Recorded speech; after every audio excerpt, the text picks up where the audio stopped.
மட்டக்களப்பில் அதிகரித்து வருகின்ற வீதியோர குப்பைகளுக்கு தீர்வு காணும் வகையில் விரைந்து செயற்பட்ட ஏஞ்சல் சிறுவர் திட்ட தன்னார்வ தொண்டு சிறுவர்கள்.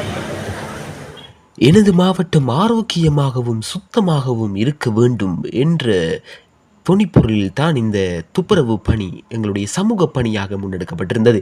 அந்த வகையில் எங்களுடைய தன்னார்வ தொண்டு சிறுவர்கள் மூலமாக இந்த துப்புரவு பணி மிகவும் சிரமங்களுக்கு மத்தியில் முன்னெடுக்கப்பட்டிருந்தது.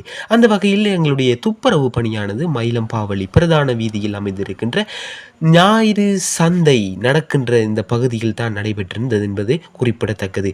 அந்த வகையில் இந்த இடத்தை பயன்படுத்துகின்ற வியாபாரிகள் கவனத்தில் கொண்டு ஒவ்வொரு பொதுமக்களும் செயற்படுமாறும் இந்த இடத்தில் அன்போடு நாங்கள் கேட்டுக்கொள்கின்றோம். எங்களுடைய மாவட்டம் ஆரோக்கியமாகவும் சுத்தமாகவும் இருக்க வேண்டும். தன்னாமுனை மற்றும் மயிலம்பாவளி சுகாதார பரிசோதகர் மனோகரன் சார் தலைமையில் தான் நாங்கள் இப்போ இந்த செயற்பாட்டை முன்னெடுத்திருந்தோம். இந்த இடத்துல உண்மையாகவே அன்பார்ந்த வியாபாரிகளே, இந்த இடத்துல சுத்தமாக வைத்திருப்பது உங்களுடைய கடமையும் பொறுப்பும்.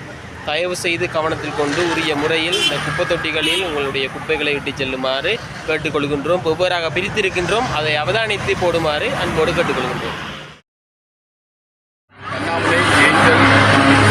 மேம்பாட்டு திட்டத்தின் மூலம் மயிலம்பாவளி ஞாயிற்றுக்கிழமை மார்க்கெட் நடக்கும் இடத்தில் ஒரு கிளீனிங் கம்பெயினை செய்திருந்தார்கள். அதில் நூற்றுக்கணக்கான மாணவர்கள் பங்கு கொண்டிருந்தார்கள். அந்த மாணவர்களுடன் அவர்களை கற்பிக்கின்ற ஆசிரியர்களும் நான் நினைக்கிறேன் ஒரு 15க்கும் மேற்பட்டவர்கள் அதில் பங்கு கொண்டிருந்தார்கள். ஒரு சிறப்பான திட்டம். ஏற்கனவே ரிக்வெஸ்ட் பண்ணதுக்கு ஏற்ப 2 டஸ்ட்பின்கள் வைக்கிறதாக அவர்கள் வேண்டுகோள் வந்து விடுத்திருந்தார்கள். அந்த டஸ்ட்பின்களை சிறந்த முறை தயாரித்து அந்த டஸ்ட்பின் 2 இந்த மார்க்கெட்டில் உருவாகின்ற இந்த திண்ம கழிவுகளில் விசேடமாக பொலித்தீன் சம்பந்தப்பட்ட கழிவுகளை போடுவதற்காக அந்த ஏற்பாட்டை செய்துள்ளார்கள். இந்த மாணவர்கள் உண்மையாக செய்கின்ற இந்த சிரமதான சேவை பாராட்டத்தக்கது மிகவும். அதை வழிநடத்திய ஏஞ்சல் நிறுவனத்தின் உறுப்பினர்கள் அனைவருக்கும் நாங்கள் சுகாதார திணைக்களத்தின் சார்பாக நன்றியை தெரிவித்துக் கொள்கின்றோம்.